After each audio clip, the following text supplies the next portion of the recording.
this committee's chairman is very lax in starting on time.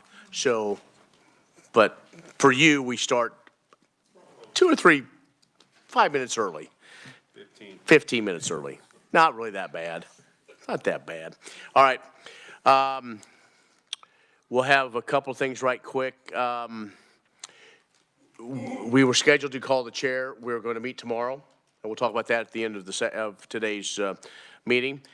We do have, you should have received the minutes for March 4th, 6th, 11th, and 12th. And any questions from those minutes? Representative White? Yes, I move we accept the minutes as presented. Okay, second by Minix. Any questions? All those in favor signify by saying aye. Aye. Opposed, same sign. Motion carries. Minutes are approved March 4, 6, 11, and 12. We will open up the hearing on House Bill 2268. And with that, we will call on Advisor Kyle Hamilton.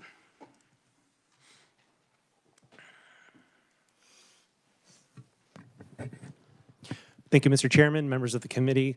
House Bill 2268 would prohibit non-residents from hunting migratory waterfowl during certain time periods, and it would increase fees for migratory waterfowl habitat stamps.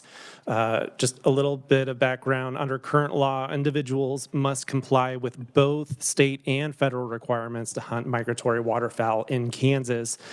Under the Migratory Bird Treaty Act of 1918, a federal migratory bird hunting and conservation stamp, which is called a federal duck stamp, is required for individuals 16 or older.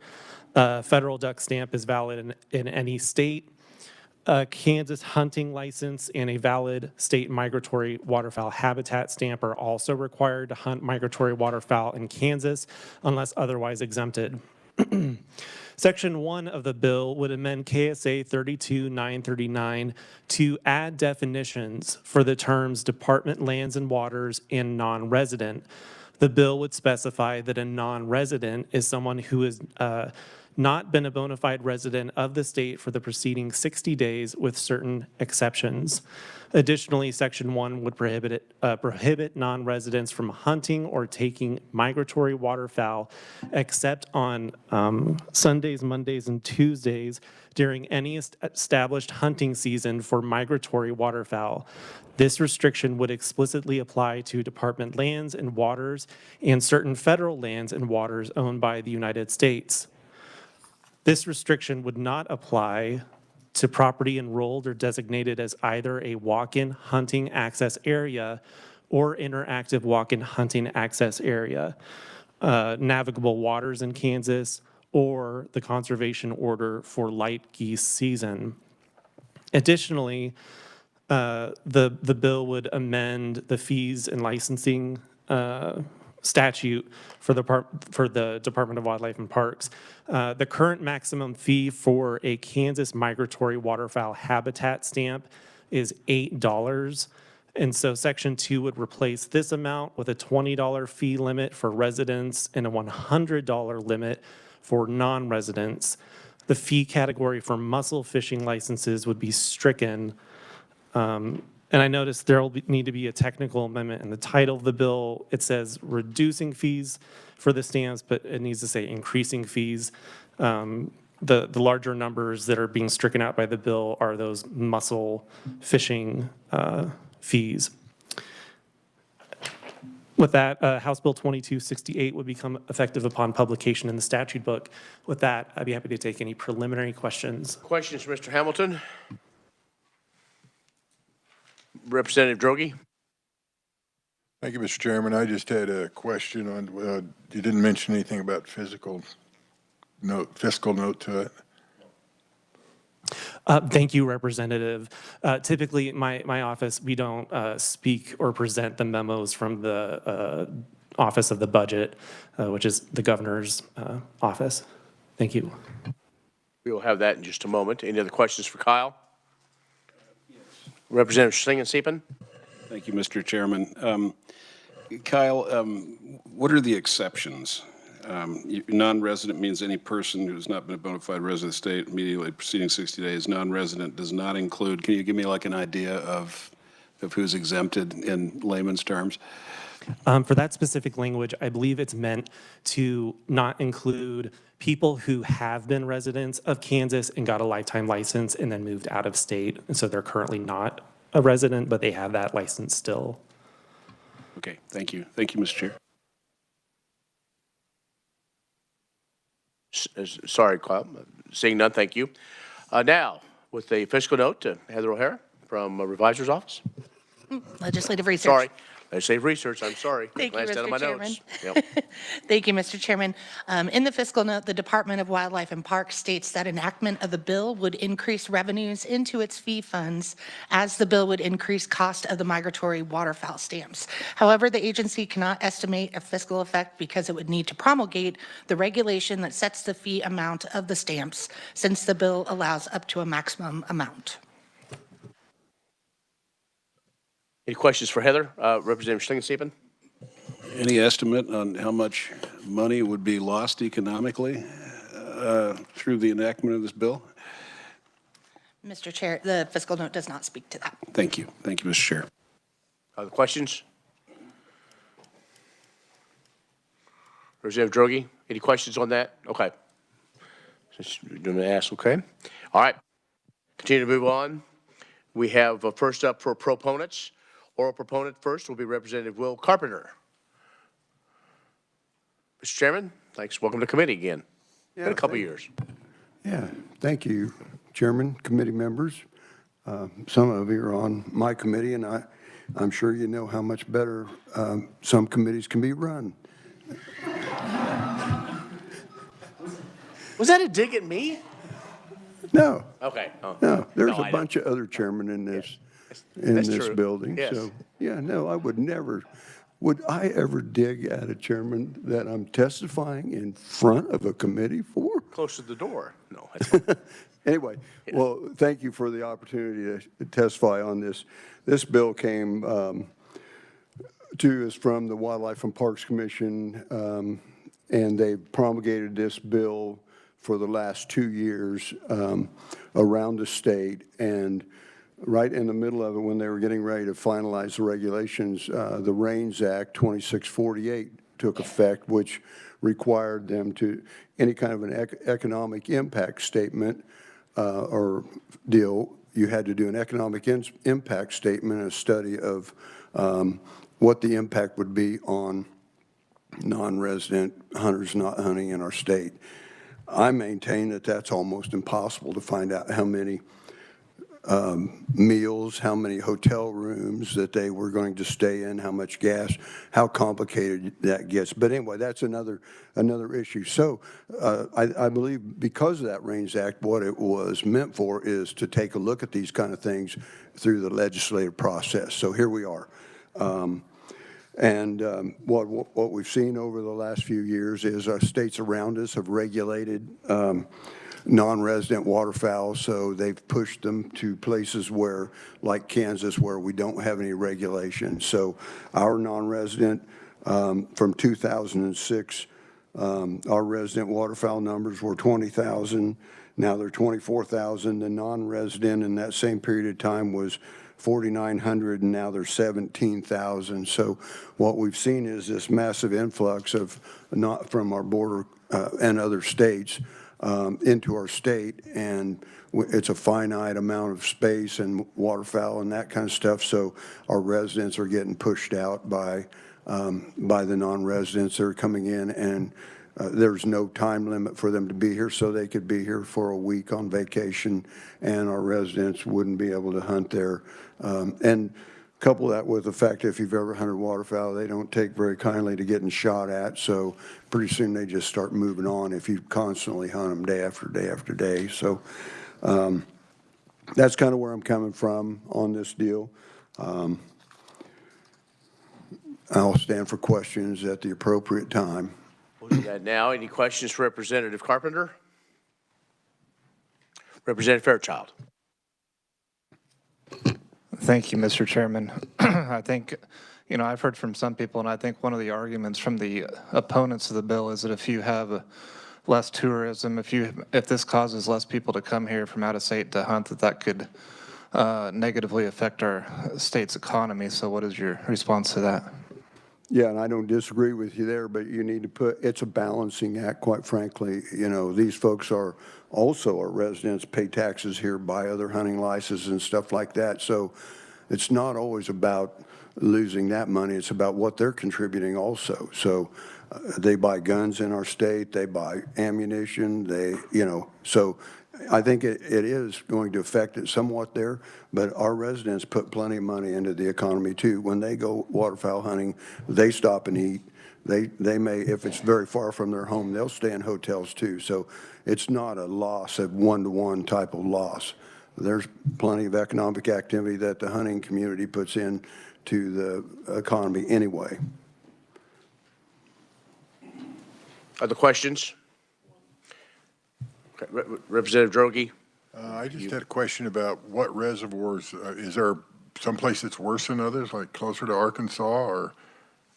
Yeah, there may be some committee members that are more familiar, but the southeast part of our state, down Elk City, is a lot of pressure. Mendocine's on our eastern border over here along Missouri is really high, and then Cheyenne Bottoms. Of course, Cheyenne Bottoms hasn't had an issue because they haven't had any water in them for quite some time, but when they are, when they do have water in there, it's a big issue out there too. Representative Schlingensieben? Thank you, Mr. Chairman.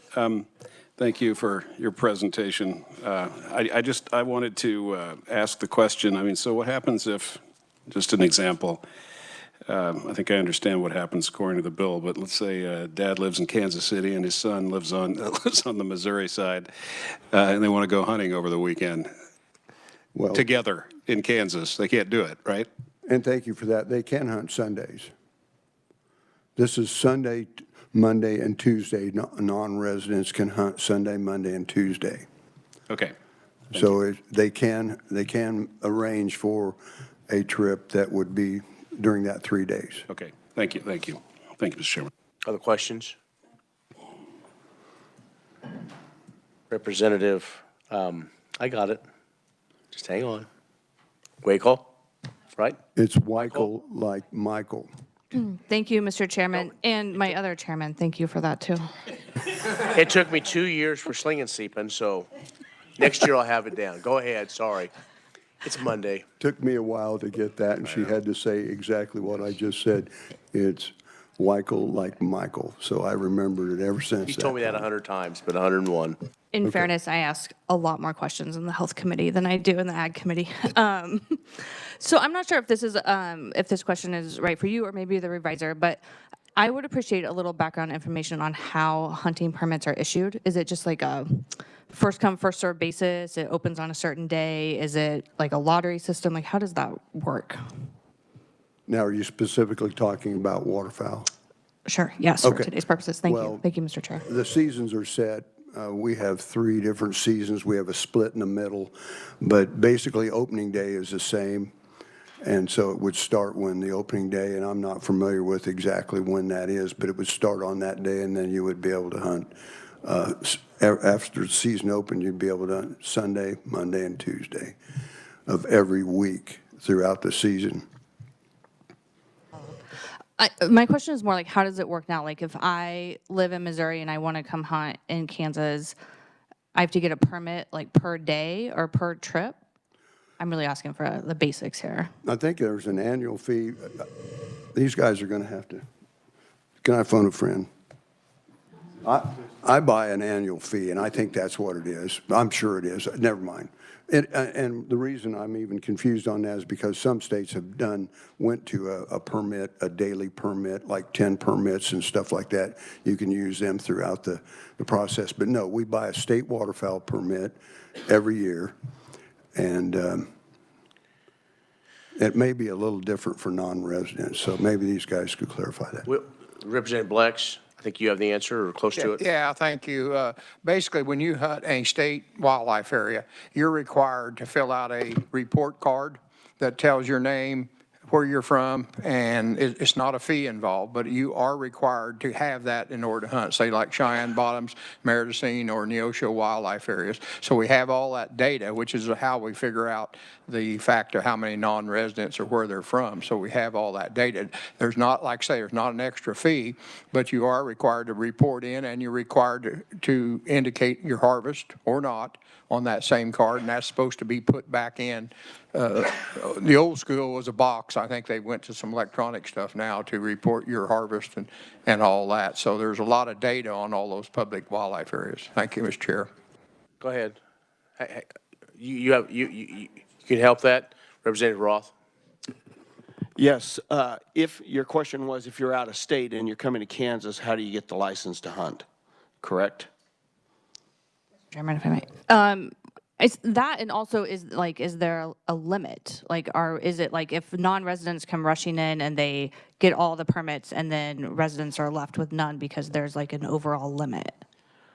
I believe they can come into the state and go to Walmart and buy an over-the-counter out-of-state hunting licenses. And our wildlife and parks people are here, and they're shaking their head that I'm correct. So that you can just come and you can hunt the whole season, you know, and then what Representative Blex referred to was the results of the hunting that they asked the hunters to fill out so they have some information on what's going on there. But if you lived in Kansas City, Missouri, you would just come over to Kansas to hunt public land in Kansas, and you'd get an out-of-state hunting license that you could buy over the counter. So it doesn't go through a draw or a permit or something like that. They're just, you sell as many as you can because you need the fees to fund wildlife and parks, correct? Yep, okay. Thank you. And there's no limit. Okay. And I think maybe Wildlife and Parks is testifying later on as a neutral, and then maybe they can also explain some of this high-level stuff so we fully understand, because if I understand too, the license, but also the stamp, and so maybe explain how those all kind of work together and what that means. It might help clear up some things. So any other questions? Yes, Representative Page. Thank you, Mr. Chairman. Have you, now, I don't know a lot about this, so I might be off the mark, but have you surveyed the people who live there? What do they want? Is that unrealistic? I'm just asking, have they taken the time to see if the people in the area want this? Because they live there, and they have to deal with all that. So I was just wondering. Yeah, thank you for that.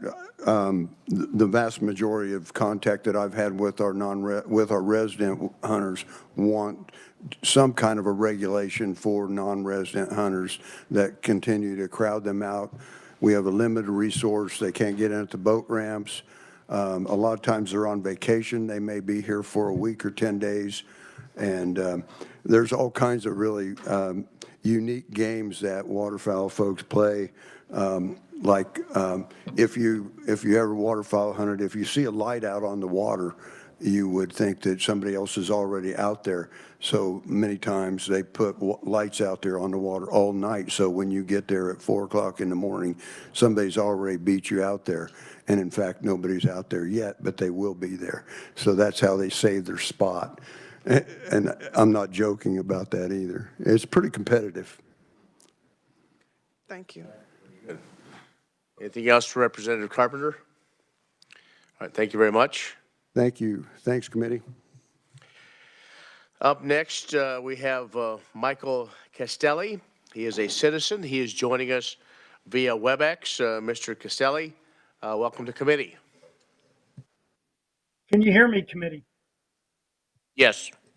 Okay. Mike Castelli, Kansas resident waterfowl hunter. I am in favor of HB 2268. I'm asking for your support on moving this bill forward. In March of 2021, I spoke to the Wildlife Commission on the overcrowding of our wetlands on our very limited public grounds. More and more resident hunters were emailing and speaking to the commission, which eventually got Kansas Wildlife and Parks to meet with the area managers to come up with this regulation to limit non-resident waterfowl hunters. I have invested many hours on this matter as I've been pushed out of my own state. It is not uncommon to pull up to a boat launch or a parking lot and see 10 trucks from Louisiana, Mississippi, Georgia, Texas, South Carolina, before you see one truck from Kansas. I've heard reports that Neosho Wildlife Area, 27 trucks before there's one vehicle from Kansas. There are other states that have non-resident restrictions: South Dakota, North Dakota, Arkansas, Missouri, Wyoming. It's not like Kansas is trying to invent something here. We rank 49th out of 50 states on public lands. We have less than 1% of our land is public. And when you add up just available wetlands, it is staggeringly low. Cheyenne Bottoms was completely dry in 2022. And in 2023 and 2024, they had one small hunting pool available. And when the bottoms is dry, it puts a ton of pressure on our other wetlands. They're very small and they cannot handle this non-resident southern invasion. And non-residents, they typically hunt in big groups, 4 to 5 guys. They hunt 2 hours before sunrise. They go all the way till sunset. And once this group leaves, there's 10 more that take their place, and it's a revolving door throughout this entire season. And birds cannot handle this pressure. As they attempt to enter the marshes to get food, they're greeted by gunfire. Our birds are going nocturnal quicker within weeks, or they simply migrate south and completely leave our state. Our hunting experience as Kansas residents keeps getting degraded each year as the pressure increases for every season. And passing this bill will be a big win for our resident waterfowl hunters, and less pressure will be a benefit to the resources, the ducks. That is very important. We have to take care of our ducks. I'd also like to state that we're not telling non-residents that they're not welcome here. They're still allowed to hunt 7 days a week, but we need some balance on our very limited public grounds. And this bill allows Kansas residents to enjoy opening day and several days during the week. I have had several friends quit waterfowl hunting altogether because they feel they've been pushed out of their local area. This bill gives us balance on our very limited resource of public land. So please, we're asking you to support this bill. Thank you. All right, thank you. Can I ask where are you at, or where do you have a favorite hunting place? I hunt Cheyenne Bottoms when it has water. I live next to the Flint Hills Wildlife Area, Melbourne, John Redmond, so southeast part of the state.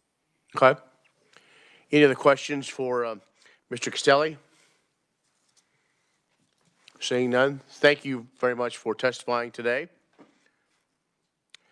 That is what I have for oral proponents today. Anyone else wishing to testify orally as a proponent? Seeing none, we have written only proponents. Michael Moorhead, a citizen. Matthew Roberts, a citizen. Dan Hurd, a citizen. Lauren Sill, a former commissioner for Wildlife and Parks. Ed Vanderbeek, a citizen. Matt Mulvecki, I believe, and Thomas Wells, a citizen. Those are all written only proponents that are in your material here online. Now let's go to our opponents. First orally. First will be Representative Dale Hellwig. Representative, welcome to committee and welcome to the legislature. Thank you, Mr. Chairman. Committee, I will say it's more fun to be on that side. So, but I do want to talk to the bill today. Thank you for allowing me to testify today. I do believe HB 2268 is detrimental as it addresses a particular problem in one area of the state and forces its solution across the state. This is particularly harmful where I come from. I'm District 1, down there in Cherokee County, also around Crawford and Labette County. There's quite a bit of public lands there. We have 14,500 acres in just Cherokee County and Crawford County alone, of which 1,500 acres of that is water. Of course, we also know we don't just hunt the water when we're hunting waterfowl. So most of these acres are located within Cherokee County, known as the Pits. It's an area that was strip mined for coal years ago and has become a great destination for both hunters and fishermen down there. Limiting hunters to just 3 days a week greatly reduces the economic opportunity for those businesses that depend on out-of-state residents. Out-of-state hunters provide revenue for gas stations, outfitters, lodging establishments, restaurants, and guides, just to name a few, as you're all aware of. And Kansas Department of Tourism, I do work with them. I had some numbers. They got numbers dating all the way back from 2015 on some tourism numbers of what happens when somebody just passes through the area or they spend the night. And they have data from 2015 up to 2023. And on average, there's about a $300 boost if we can get those people to stay in the area overnight. So in 2023, they figured if a visitor was coming through, they would spend $90 a day. If they were able to spend the night, they're spending $376 a day. So quite a bit of revenue leaving our county, leaving our area, if they're not allowed to stay there Friday, Saturday, Sunday, and like some people like to hunt for the week. So for that reason, just for the economic benefit in my area, I'm opposed to this bill. If we want Kansas to be a destination for hunters, why would we restrict waterfowl hunting for just out-of-state hunters to only 3 days a week? And I will say that because of so many hunters and fishermen in our area, we've greatly increased the number of Airbnbs, lodging establishments, and really increased the number of camping spots that we have in our county. And with that, everything else we kind of talked about, but I will stand for questions. Thank you. Any questions? Representative Hellwig? As you look, you know, we're looking at trying to find a win-win for everybody. Is there a win-win for everybody? Is this, you think, is this the best way so that locals can win and we can also get that out-of-state revenue? Well, thank you, Mr. Chairman. I think, so in our area, this is not an issue. In fact, we want out-of-state residents. So if there's areas in the state, is there a way that we could amend this by just limiting it to those areas where this is a problem? Because in the extreme southeast Kansas, this is definitely not a problem when we welcome those out-of-state hunters for the revenue that they generate. All right. Other questions? Representative Mosley.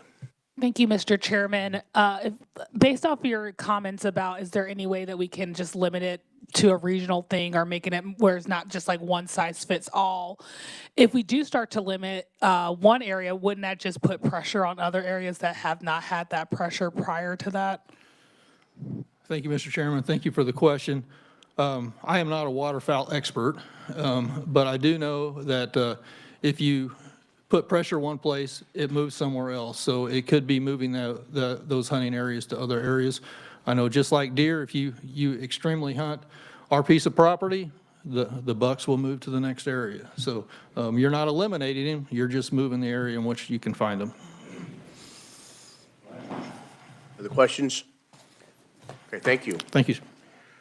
Up next is a opponent, Tanner Temple, Deputy State Director for Americans for Prosperity. Tanner, welcome to committee. It's the first time you've been to that committee? It is. First time. Yeah. Thank you, Mr. Chair and members of the committee. Again, I am Tanner Temple. I'm the Deputy State Director for AFP. I stand in opposition to this bill. You know, while I acknowledge there's some exemptions in the bill, like those with lifetime hunting licenses, this bill has the potential to have a negative economic impact.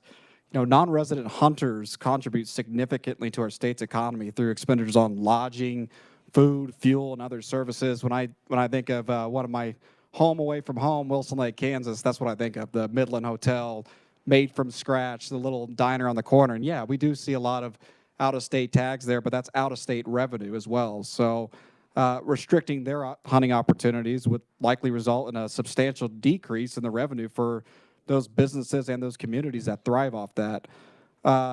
The bill's provision to lower fees for migratory waterfowl habitat stamps could put some additional restraints on conservation efforts. Some of these fees are crucial to funding some of those habitats. The bill may even face legal challenges on grounds of violation of interstate commerce. So a few things you look at it like that. Hunting is a tradition in rural areas of our state. You know, that's definitely something I loved growing up around western Kansas. Hunting is something I did with my dad, my brothers, and, you know, hunters buy food at mom and pop shops. Hunters buy ammo from local farm shops, and hunters sleep at small town hotels. So they're a key part of our economy in these small towns. And Most importantly, we discussed, a father maybe in Kansas City coming over to the Kansas side to hunt with the son. So this bill could impact grandfathers hunting with grandsons, fathers hunting with sons and daughters just because they live across the state line. And again, I'm an avid hunter. I'm an avid duck hunter. I love the camaraderie you build in the blind. It lasts a lifetime. And I think you're taking away some of those opportunities from our state when you take that away. You think of Colorado, the mountains attract them over there. You think of Florida, the oceans attract them there. Hunting, waterfowl hunting is something that our state attracts out-of-state revenue to come in. So, again, I want to, end on, my home away from home, Wilson Lake, is what I really think about. These small towns like Dorrance, Kansas, Sylvan Grove, and Ellsworth would feel the impact on this and be greatly affected. So I respectfully ask that you oppose this bill. Any questions for Tanner? Seeing none, thank you. Thank you. Okay, up next is Herbert Swender Sr. He is on WebEx. Mr. Swender, welcome to committee. Can you hear me? Yes, can you hear me okay? There you are. Go ahead. Welcome to committee. Yeah. Well, thanks, sir, and thank you, Mr. Chairman, certainly for the opportunity, and committee members. I joined my Mr. Temple and the preceding folks in opposition to this bill. I think it's something that is public policy that needs to certainly be studied and put the brakes on for just a little bit. I lived in Kansas. My wife and I, we lived there 42 years. Lived in Texas 15, and then now reside in Grove, Oklahoma, on Grand Lake. I've hunted ducks and waterfowl in Kansas all my life, and still hunt. We go up there every year. My concern is after hearing just some of the testimony, I got a different view on this. It's a totally different view. I think the question I'd pose to my home state, which I grew up in southeast Kansas, so as was just shared earlier, it wasn't an issue because I frequent Neosho wildlife down in that area, but is Kansas open for business or not? I don't know what the fiscal note is for how much you spend to attract tourism and travel dollars. Why would you want to put restrictions? I mean, if it's an enforcement issue, let's enforce it. If people are doing things that are illegal, if they're staying in blinds when they shouldn't be, let's enforce those regulations. But if our highways get busy, we build more roads. I was in Kansas City. Our daughter lives in the Kansas City area, and I have a son that lives in Wichita, Kansas, and another son lives in Garden City, Kansas. All three of those, we've been there in the last month, all three locations, and the infrastructure is growing. It's changing. It's roads this and improvements that. If Kansas is not open for tourism and travel, we need to say so and quit spending excess dollars. Because I love Kansas. We don't live there now, obviously, but my wife and Joy and I both contributed to Capers all of our working lives, and now we're enjoying the benefits of being a Caper retiree. We love Kansas, but to put restrictions, where's the fence line? My concern is I've already talked to some folks this morning in preparation for this, and I'm just going to make sure I get their names right, but a gentleman in Greg Bowman in Joplin, Missouri. He owns land. He and his Andy Queen, they have property in flooded grounds right outside Baxter Springs and Chetopa. And I heard earlier that eastern Kansas is not an issue. They've invested thousands in wetlands, and these two gentlemen in particular, I have never met them, but I've seen their work on Ducks Unlimited. He shared with me this morning that the contribution opportunities for getting more Ducks Unlimited funds, which makes a significant impact for Kansas, it's going to be damaged. If there's the restrictions there, free flow of interstate hunting is going to be. Here's what's going to happen in my estimation. Other states are going to reciprocate exactly what we're doing, and let's don't fire the first shot of exclusion. Let's figure out how, if we have issues of, if we need more wetlands, it was just stated earlier, I wrote down, I don't know, it was 95% or we're in the bottom percentile of public lands. Well, let's address that. That's a public policy issue that the legislature can easily address. If it's an enforcement issue, we've got the tools, or you have the tools in Kansas. I still speak as if I live there, but take care of those enforcement issues. 49th out of 50 of public lands.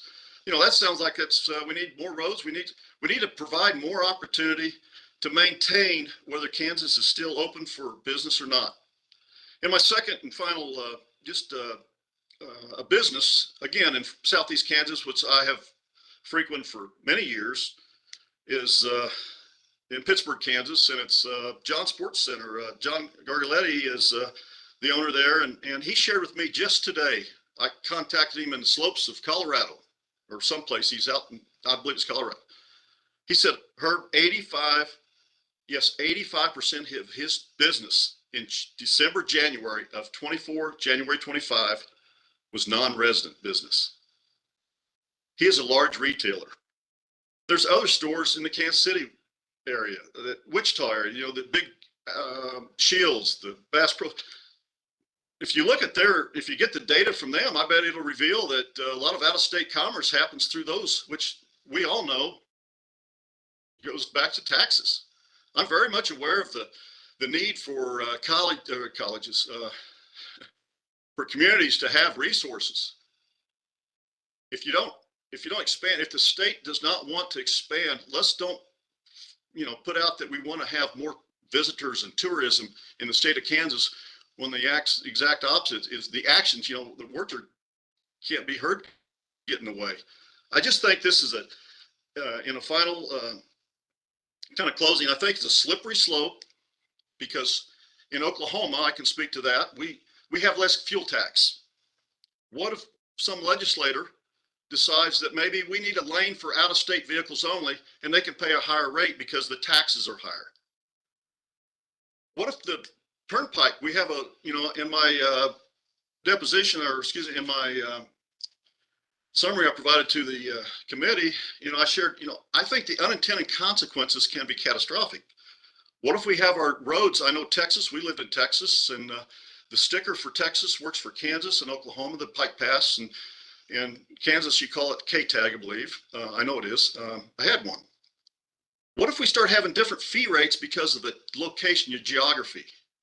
I just think the bordering states, like we live within 15 minutes of Arkansas, Missouri, Oklahoma. I mean, it's just, we're down in the corner area. It's different all across the state. And I'm delighted to hear that the Parks and Wildlife has taken a neutral position on this issue, but I'm also disappointed to hear that they were the originator, as I first heard from the start of this.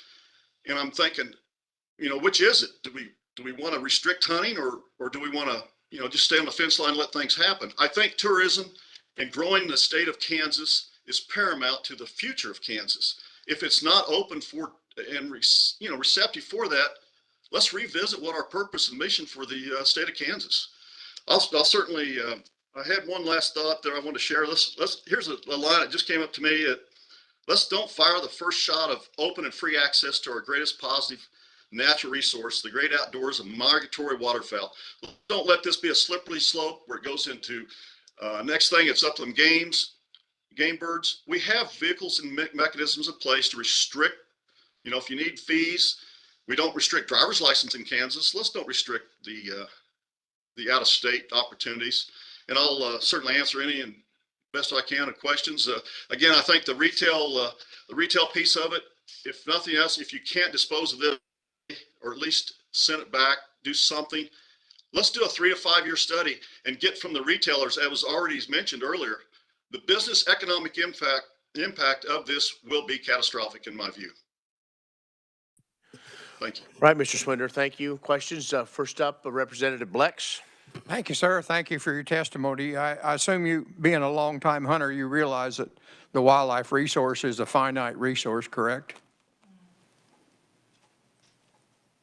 Absolutely.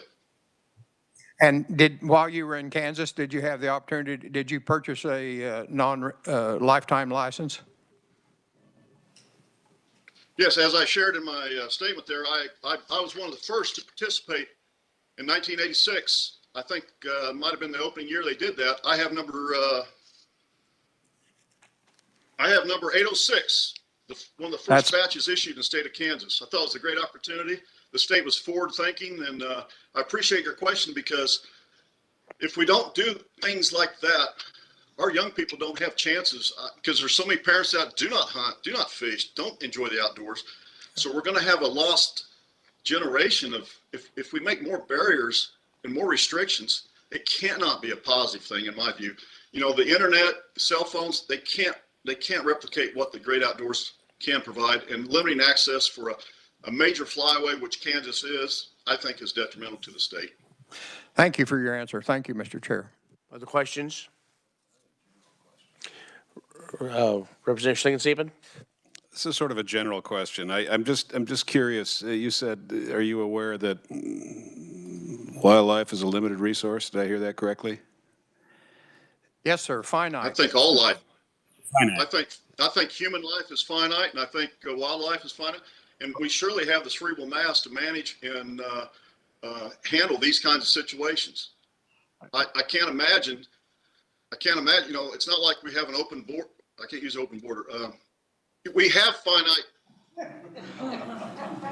Well, where I'm going with, let me Well, me clarify the question. I think if we had ducks and mallards and geese testifying here, you know, what would they be saying? I mean, now I don't mean this to be kind of as silly a question as it sounds, but if it's a finite resource and birds are migrating through and more people are hunting, I mean, what is the status? I mean, just what is the status of the wildlife in question and the amount of hunting that's taking place? I mean, is the amount of hunters growing and the bird populations just continue to increase along with the growing number of hunters? So that's question number one.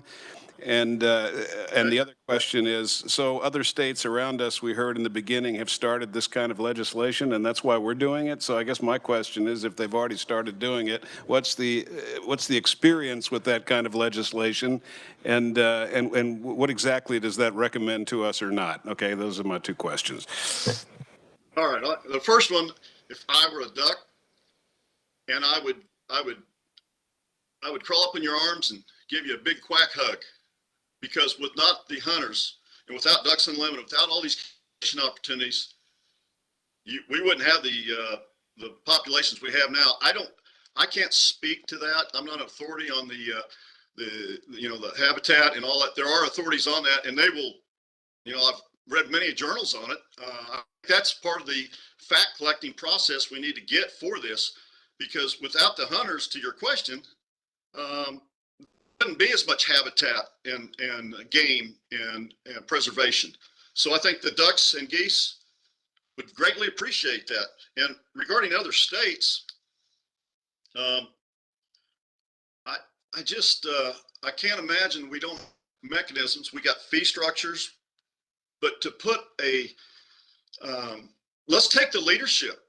Let's tone down the temperature of these other states, because I got to tell you, depending on how this thing goes, I'm not engaged in any politics in Oklahoma. I'm retired. But there's people around here that hunt Kansas a lot, and I can see them getting very engaged with, okay, you know, where's the fence line for these out-of-state plates? Is it the gas station? Is it the roads? Is it the hunting, you know, issue? Just, I'm asking if the committee, if nothing else, I don't think the committee has enough information to make public policy that has lasting implications on this state, on the state of Kansas. Just step back, think about some of the concerns you've heard today, like, you know, where's the fence line? How many licenses? You asked a question, how many ducks? I remember when we could only get 2 ducks. And it was because, I don't know what year, let's say it's 78, 79. You know, you have authorities in that room that with Wildlife and Parks could answer that, but there were times when they had point systems. If you shot a pintail drake, you had 1 duck. And I'm saying that I think the legislative body, with the proper information provided, can make a more informed decision. I don't think you have the proper information provided. I think you have parts of it that's terrible. You know, I agree. It does, you know, it sounds, I don't like to wait in line. I don't like to wait in line on the highway to get on the interstate.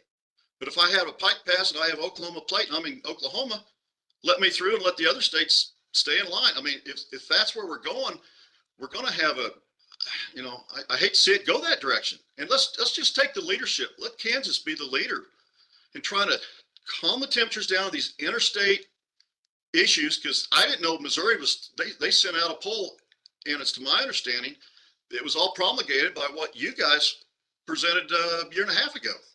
That's what was told to me. I don't know.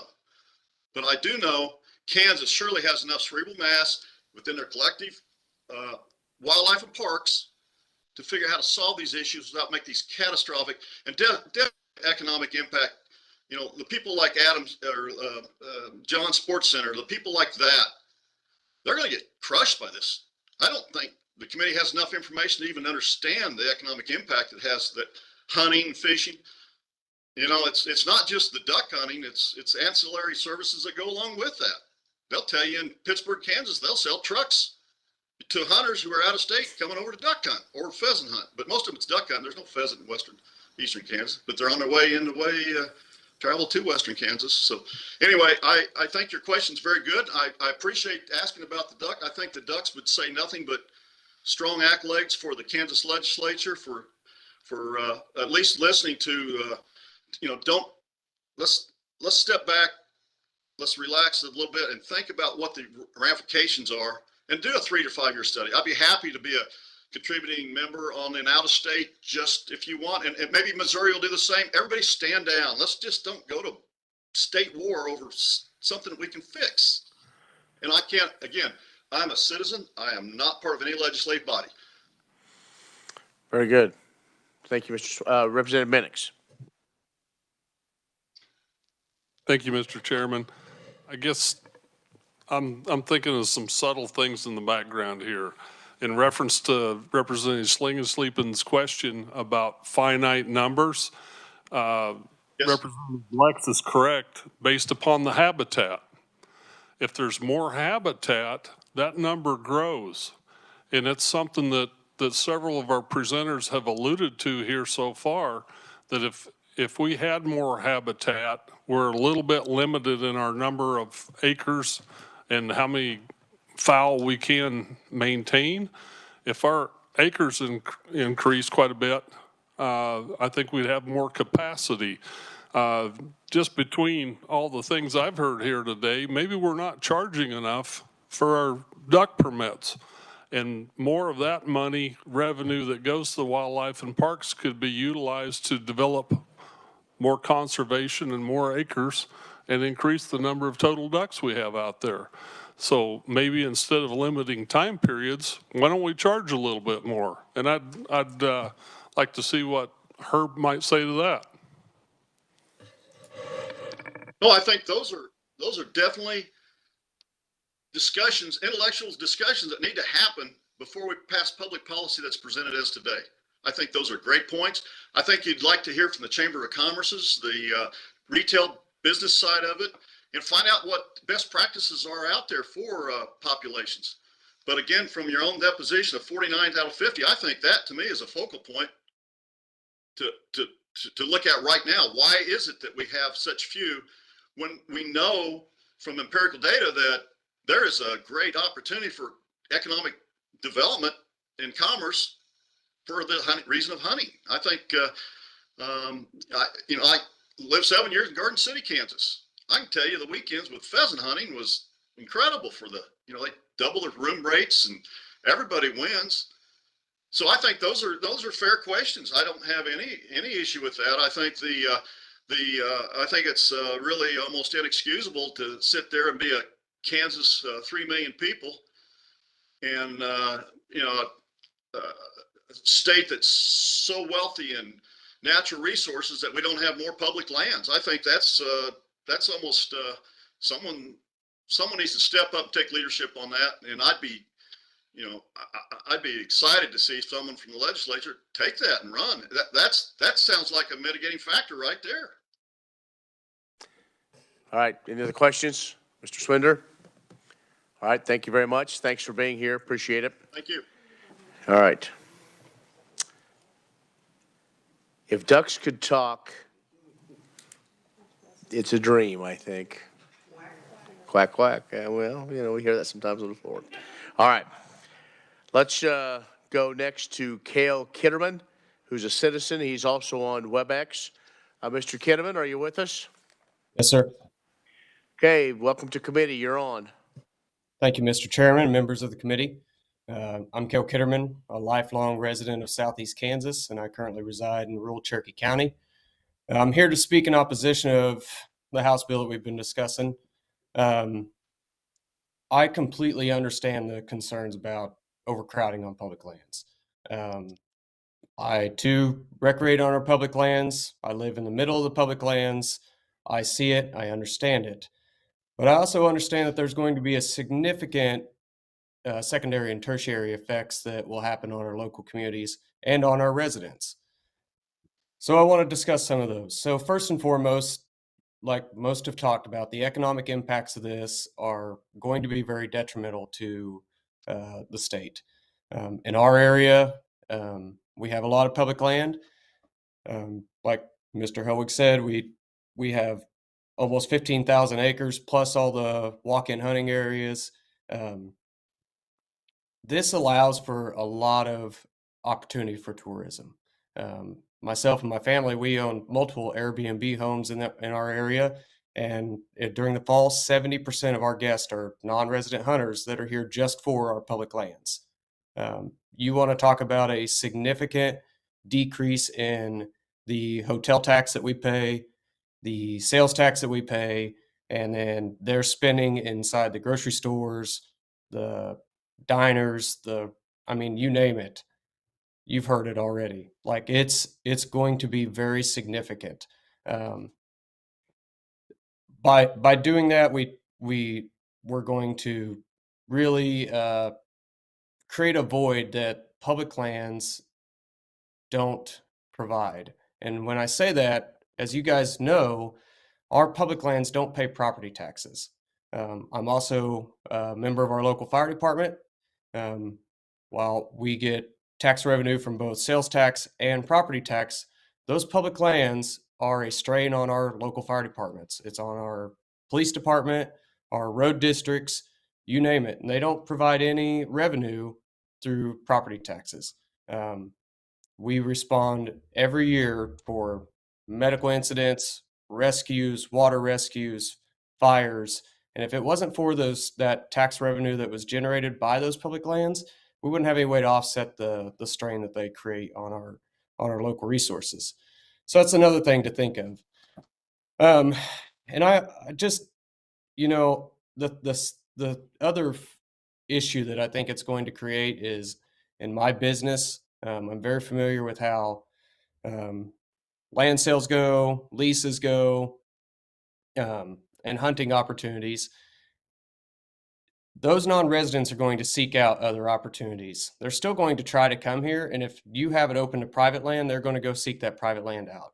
There are a lot of areas in our county that you can go as a resident who doesn't own land and go get permission from a farmer or a landowner and gain permission on those spots to go waterfowl hunting. If you do this, it's going to put more strain on those opportunities for residents. The non-residents will then seek out those opportunities and they will lease those grounds. It happens all the time. I don't want to see that continue to happen because I feel that hunting is a resource for everybody. So that's another effect that I don't think a lot of us are thinking of here. And it could have another negative effect on our residents instead of having a positive effect. So like I said, Southeast Kansas does have a significant amount of public land for all people to enjoy. I noticed that you guys talked about it was going to restrict access on federal lands. And another point I'd like to make is that as those federal lands are paid for by everyone in the country. Those funds come through Pittman-Robertson, come through U.S. Fish and Wildlife funds. And if everyone is contributing to those lands, why should we restrict, their access to the public lands? I personally travel at least 2 or 3 times a year to other states and hunt.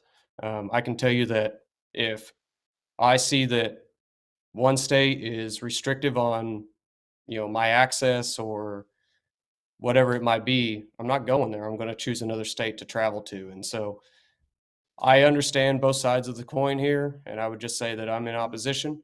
I greatly appreciate you guys, and if there's any questions, I'm happy to take them. All right, thank you, Mr. Kitterman. Any questions? Representative Schlingensieben? Maybe this is a question for the reviser, but I noticed that about the federal lands in there too. Explain the law to me with regard to that. Can we pass a bill that restricts access to out-of-state folks to federal lands? I'm just In curious. fact, I think I'm going to go to our resident expert here, Representative Blex. I don't know, I'm getting too old to be an expert on anything, but basically the federal reservoir, the Corps of Engineers lands, the wildlife and parks, the old fishing gate entered into a lease 25, 50, 100 years for the primary purposes of managing fish, wildlife, and recreation. So they do have control over that portion of managing that. And one more question, if I may, is part of, I mean, I keep trying to figure out what's motivating this bill. Is part of it alluded to in the testimony we just heard? I mean, is there an attempt to move business off of public lands to private land? I mean, is that an issue, or is that just something that I'm just hearing? But Mr. Blex. Well, first of all, I appreciate your testimony from the presenter, but basically it was wrong. The fact Wildlife and Parks does pay property taxes on every property. So that is paid, that is correct. And actually there's very little tax money in the fish and wildlife area of that. There is a little bit in the state park operation, but it's a fee agency. And so it is that. And what's driving this is resident hunters that are being crowded out. And this is what's driving. They complain to the Wildlife and Parks through public meeting that, hey, my favorite spot, we can't get there. So this is a Kansas resident-driven bill that you're seeing before you. That's the whole gist of it. So we'll sort it out. Thank you. Thank you, Mr. Okay, Chair. Representative Blex, now you have a question, or was that what you wanted to say? That's it. All right. Other questions for Mr. Kitterman? Representative Droege? I'm not sure this is, thank you, Mr. Chairman. I'm not sure this is for Mr. Kitterman, but is the snow goose included in this? Because we have so many of those. Are they included in part of this so many days? Kyle, do we know?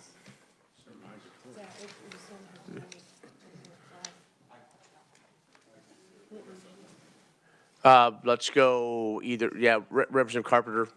If not, we'll, I'm sorry. Thank you, Mr. Chair, and I apologize for coming back. No, the conservation order is excluded from this, the snow goose conservation order. So it is excluded. So, thank you. Representative Roth. But if it was during regular season, snow geese would still be. Right, they would fall under the Sunday, Monday, and Tuesday, just like every other. Yeah, so just under the conservation But order. during the conservation deal in March and April, they are And are excluded. snow geese finite? Just kidding. I think all wildlife is finite. It has to be managed. Oh, well. Yes, Representative Featherston? I'm not sure who can clarify this. What is the difference between light goose season and snow geese? Because light geese are what's mentioned in here, and snow geese. No, it's the light seasons. Please explain that. Could somebody explain, Representative Blex, could you explain the seasons? Yes, sir, I will try to. Basically, we have a set standard season, which will vary across the state by different dates, depending on, because in the central part of the state, the marshes freeze up quick, so they have an earlier season. In the southeast corner, they have a later season, late ducks, and most of the ducks don't get there. And that's established with a bag limit for ducks and geese within that set season. And, you know, it may run to the end of January typically, or into February for some of the geese.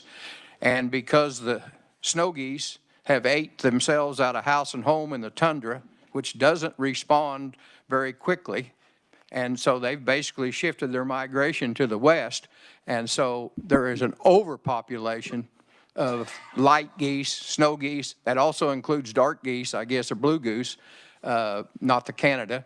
And so the Fish and Wildlife Service established a special season, pretty well eliminated plugs and shotguns, restricting the number of shells and bag limits, just so they can reduce the numbers so that their habitat back on the nesting grounds can get maybe reestablished.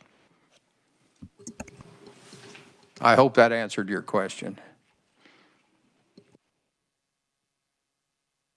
I think for now. Very good. Other questions for Mr. Kitterman? Seeing none, thank you for joining us. Appreciate it. Thank you. All right, anyone else here to speak orally as a opponent? Seeing none, we will go to, we also have written only opponents from Tom Markley, a citizen, and Thomas Lotz, a citizen. Now, oral neutral, Stuart Schrog, who is Deputy Secretary of Operations for Wildlife and Parks. Welcome to committee. Good afternoon, Mr. Chairman, members of the committee. Thanks for having me. Stuart Schrog, Deputy Secretary of Operations for Kansas Wildlife and Parks. And you're right, the ducks can't talk, so I guess I'm here to represent them the best I can today. You know, it's a pretty complex and passionate issue for a lot of people, and Kansas has had a long-standing, rich tradition and history of waterfowl hunting in Kansas that was established by Kansas residents. You know, we've talked about minimal public lands in Kansas compared to the nation, and that is one of the big issues that's underlying here. You know, for a long time, Kansas residents pretty much had the marshes to themselves. You know, but in the last 10 to 15 years, we've partnered with NGOs like Ducks Unlimited and on private and public lands and really enhanced our wetlands across the state. And the old adage, you build it and they will come, has kind of played out. And there's a lot of things that I don't want to duplicate today and what's already been said, but I'm just going to kind of give you a timeline as to how we got to this point. You know, early 2000s, 2005, 2006, you know, we were seeing in waterfowl stamp sales about 19% of all waterfowl hunters were non-residents. Well, as conditions have changed, as we've improved habitat in the state over the last 10 to 15 years, that number has grown. In the 2015-2016 season, that number jumped from 19% to 27% non-residents. And so around 2018, 2019 season, you know, we were kind of anecdotally seeing this more noticeable increase in non-resident pressure on our public wetlands. A few of our residents were starting to become more vocal about, hey, we're starting to see a problem here. We don't have a place to hunt anymore. And then 2020 hit. And with the COVID pandemic, we saw everybody flooding to Kansas. And what they could do then is, you know, telework from a parking lot at a wetland on a computer and then go hunt the rest of the day. And so at the time we thought, okay, there is a big spike in non-resident participation, but we were also seeing that on our campgrounds for, you know, during the camping and fishing season too, just because everybody wanted to stay outside because of the other restrictions. So we thought, well, is this just a moment in time or is this the new norm? So we didn't want to make any knee-jerk reactions. We wanted to assess the situation. And so that was kind of the start, the 2018, 2019 time frame is when we really started taking a hard look at this situation. And then for that season in 2021, the non-resident percent of waterfowl hunters jumped up to 40%.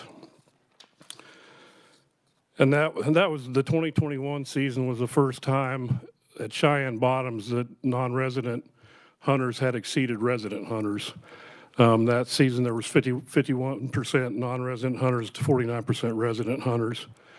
And also at Neosho wetlands, which are Cheyenne Bottoms and Neosho are two of our most popular wetlands for duck hunting. They went from 35% non-resident hunters in the 2018-2019 season to 50% non-resident hunters in the 2021 season. So seeing all this increased pressure, you know, we consulted with our public land managers at all of our wetlands, asking their input.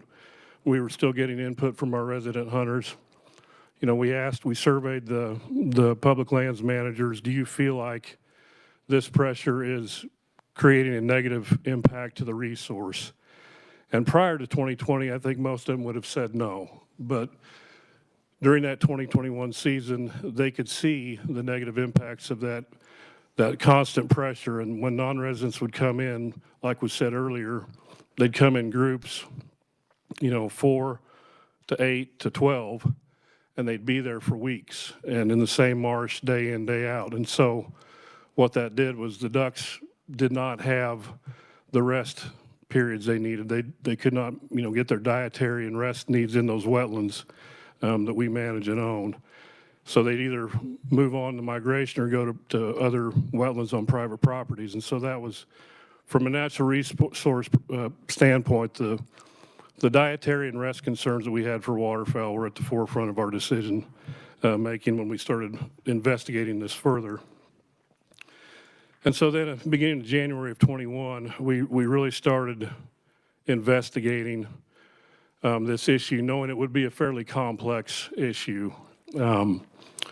We started consulting with other states that have had non-resident restrictions for quite some time, and that varies depending on where you go to a lottery system. Certain states require or only allot so many days per season. Some states require you to drive to that property the morning of a hunt and draw a number to see if you can hunt. And if you don't draw, you drive back home. So we took a lot of time to look at other states, what they were doing, consulted other states to see what worked, what didn't work.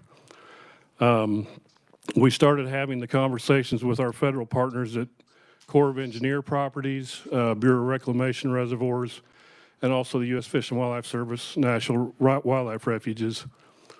Because as was mentioned earlier, if we were to impose a restriction on our public properties that we control as a state agency, and there was no restrictions on those federal properties, would we just be shifting the pressure from one property to the next and just not really helping the situation out? So we had those meetings with our federal partners, and they also indicated an overpressure issue on their properties as well. So they asked us to include them in this proposal that we eventually got to.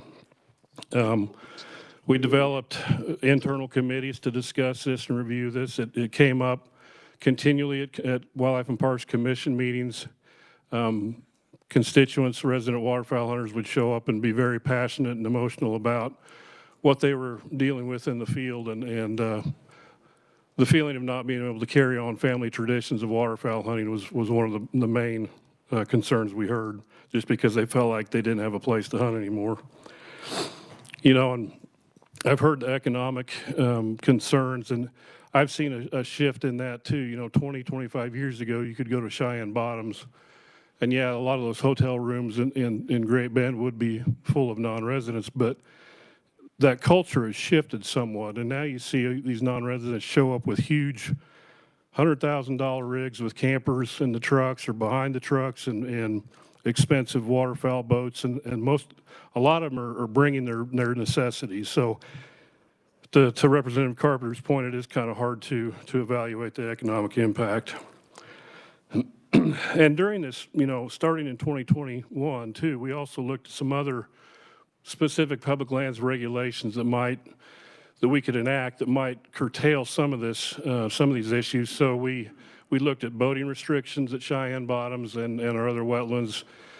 Representative Carpenter mentioned that non-residents would come into a marsh the day before and camp out all night long. So we imposed some 5 a.m. restriction at Neosho, and that did help.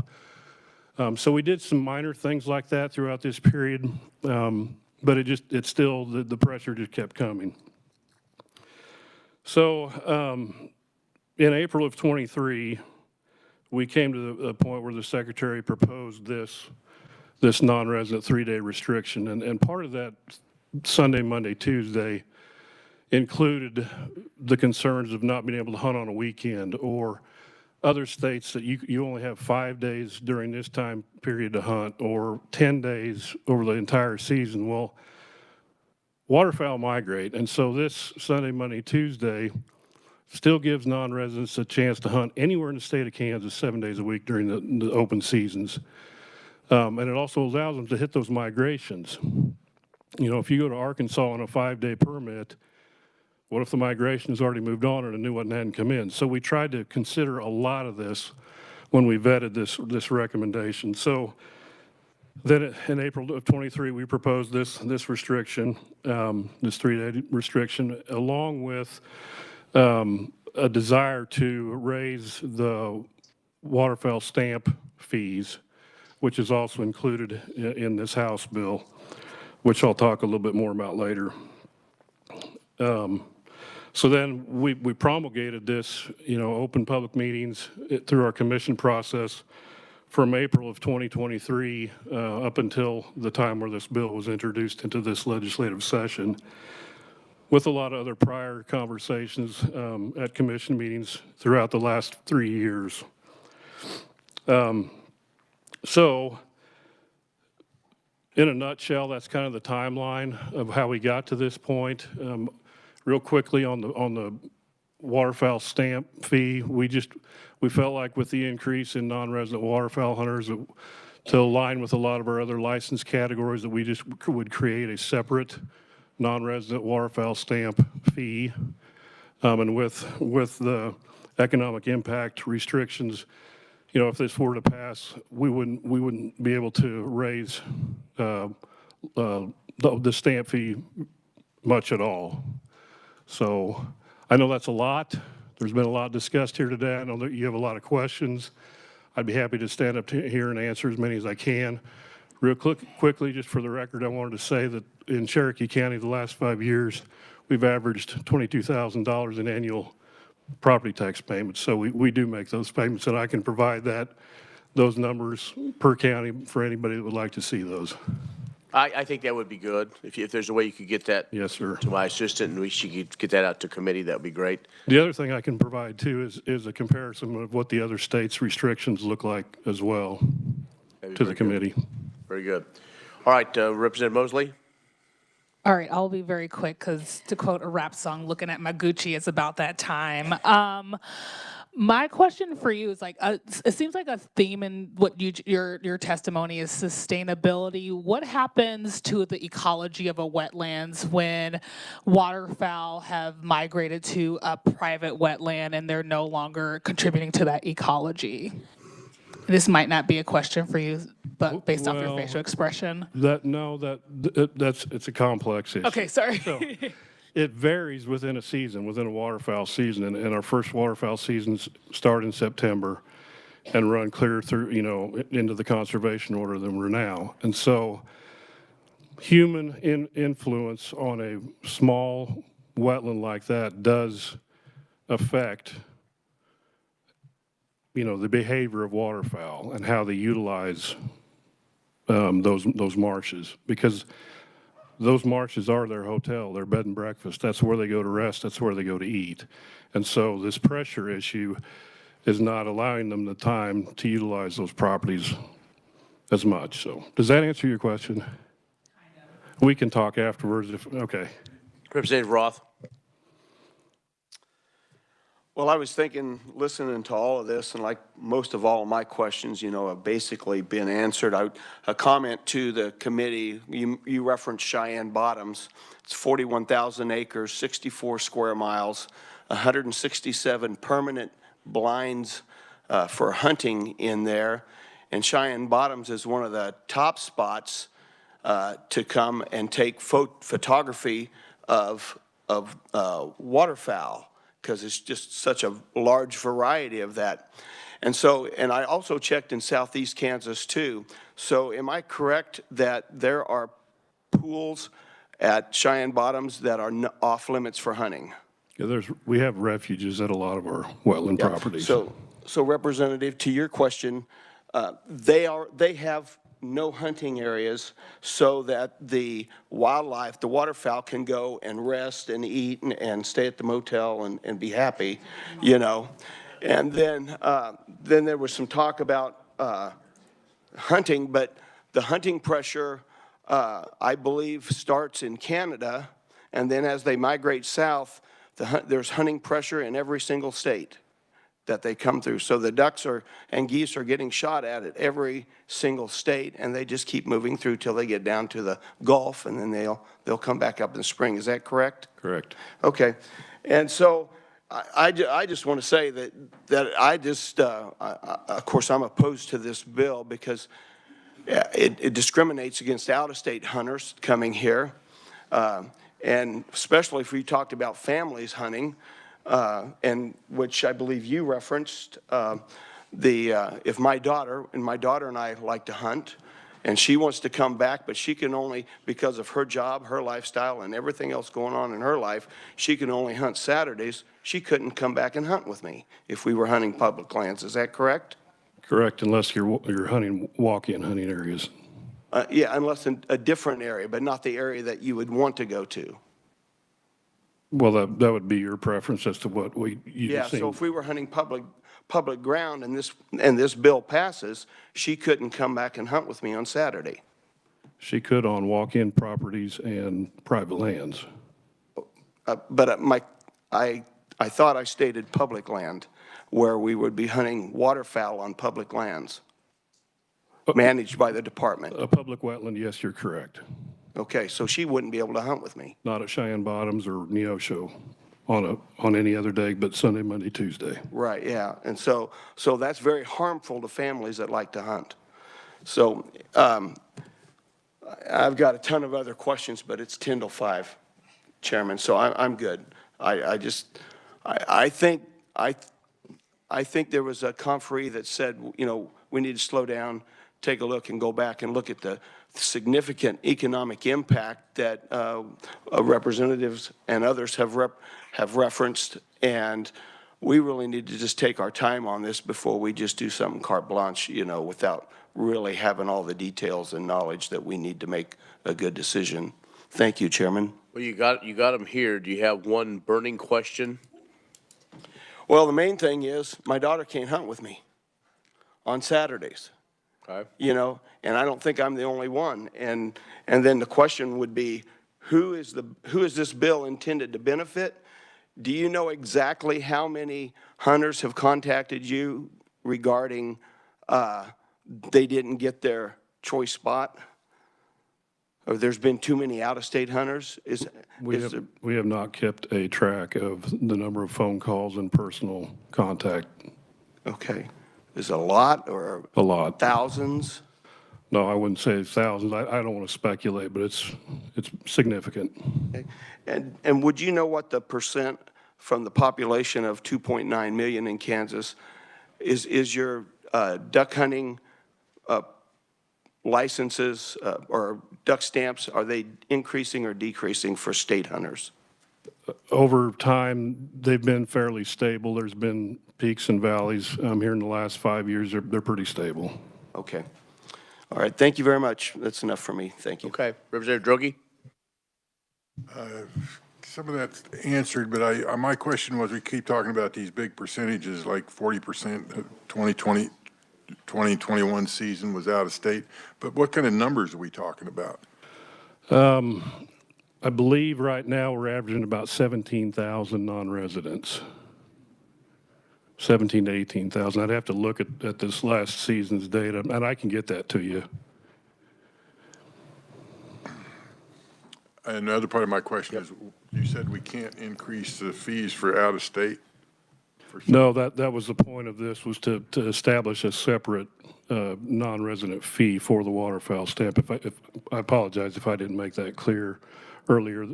There's one rate now, $8 for a state waterfowl stamp. Residents, non-residents pay the exact same price. So our desire was to have a separate non-resident waterfowl stamp rate. I'd agree. Thank you. Representative Blex? Thank you. I think the committee's missing the whole point of this. The North American wildlife model has a international accepted all over. And number one, wildlife is a public trust. We the people own it, and we the people manage it for that. And there's a strict prohibition of commercialization of wildlife. Quote, economic benefits. You can't sell wildlife for a reason. The buffalo, we all know what happened to them. bones piled up.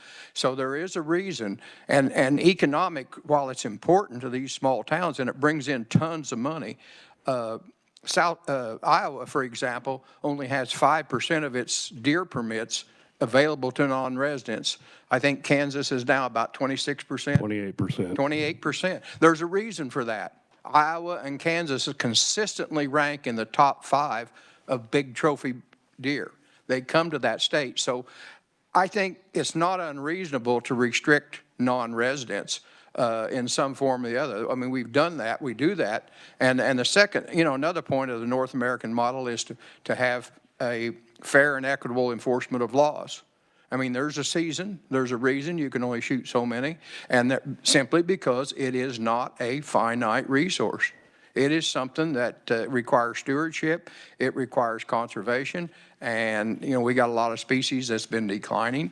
And simply right now, I think the gist of this bill is the residents are demanding some equal rights on, they feel, even though they think they pay taxes, that don't have much impact on wildlife and parks because it is a fee agency. So I think that's the whole thing. We got to remember that wildlife is a property and of the public trust, and we need to regulate it such, and that's what this bill is doing. Thank you, Mr. Chair. Representative Featherston, then Schlingensieben, then Roth. Thank you, Mr. Chair. I checked in with my friends who hunt, and these were the concerns that came forth. Is this conservation driven? And if not, it should be. I had the same concerns voiced of like my kid won't be able to come from out of state. Dad lives in Kansas, kid lives in Missouri. Other friends, like we like to hunt Friday through Monday. They still need to go to work during the week. This is going to be a problem. And then the question I think I really want answered is, how is this going to be enforced, and do we have enough resources to enforce this? Well, to answer your last question, we have a whole host of public lands regulations that this would mirror. This being a state statute, we enforce all those laws on our public properties. Not only our game wardens, but our public lands staff are also law enforcement certified. So it's like any of the other regulations that we have passed up to this point regarding this issue. It is upon our staff to do that, and it's just part of the job. And we take it very seriously, knowing that public lands are minimal in the state of Kansas, and so we have to do our part to protect that. Representative Schlingensieben. So, Representative Blex, I'm just curious about this. So this would be this bill would be beneficial to Kansas hunters being able to hunt in Kansas, but it would also have conservation benefits? Representative Blex. Thank you, Mr. Chair. I think it's a matter of fair play in the minds of the Kansas resident hunters, and we only have a few major wetland waterfowl areas, to think of Neosho being one, Meridocene being another one, and Cheyenne Bottoms. It's been dry for the last 3 years, so it hasn't been very functional for ducks. And I think it's a competition issue. They feel like they're being rooted out with people that have more money. I see that with deer hunting, where I can't have access to my land because somebody's leasing the land in my county, so I don't have access. So I think there's that general feeling out there somewhat against non-residents. And historically, a lot of states, that's been that way. And that's the reason why they have an allocation. In other words, there's X number of permits allocated for deer or some other species. In the case like this, it's unlimited. You can buy a non-resident waterfowl hunting license, just a regular hunting license. Of course, you got to have your federal waterfowl stamp, you got to have your state waterfowl stamp, you got to have your HIP stamp in order to be legal to hunt. So I think it's just a point of the social pressures. We don't have enough adequate areas to spread those out. And so that's how it ends up. You get a lot of pressure on an area, and all the testimony you've heard, I had firsthand experience. These people will camp out. They'll set a light out there, and there's only, mentioned a large number of blinds. You take that number of blinds on any given day, and there's only going to be a few of them that are very productive. The rest of them just going to be a wildlife viewing area. Thank you. Thank you, Mr. Chair. Thank you. All right, Representative Roth. Well, just something to consider as well. We do have an issue with, I've heard that there's an issue with people from out of state buying up all the good, quote, deer land in here, and then further limiting Kansans from places to hunt as well.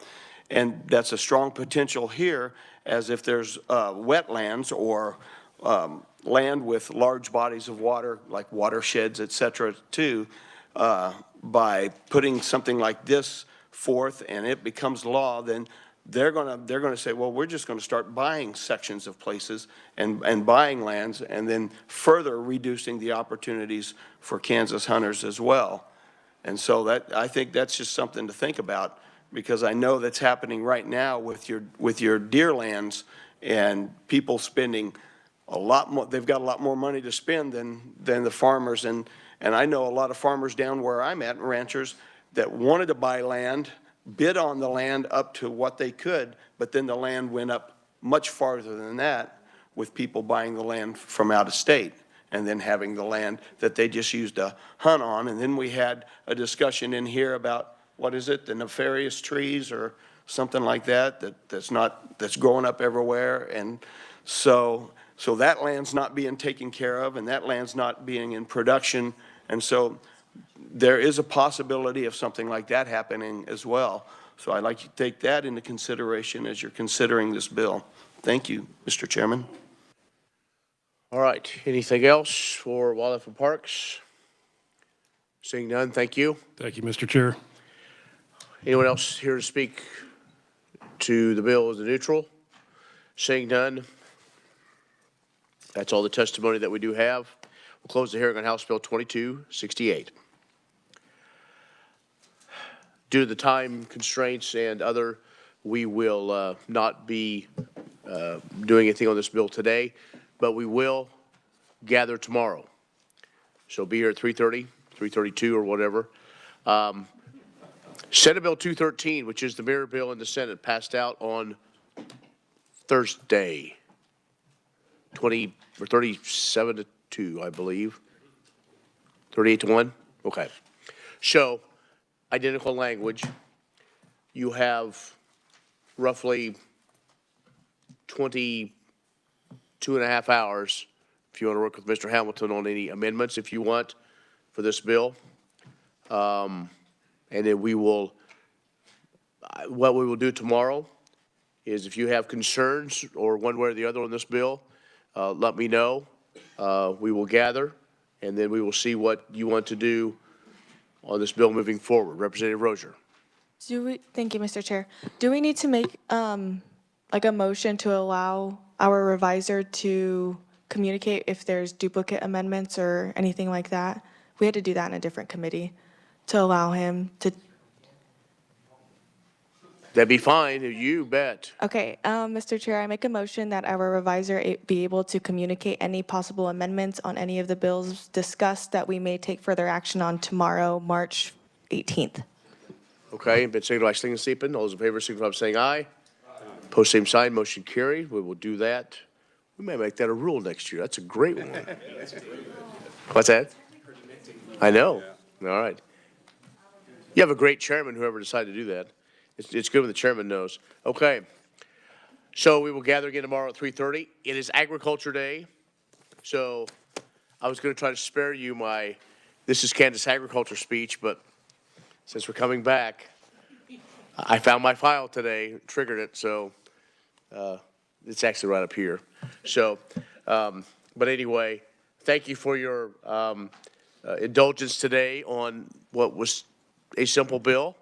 But with that, again, thank you for those who testified online and everything else. So with that, we will gather again and talk about this bill and also Senate Bill 213 tomorrow. With that, we are adjourned.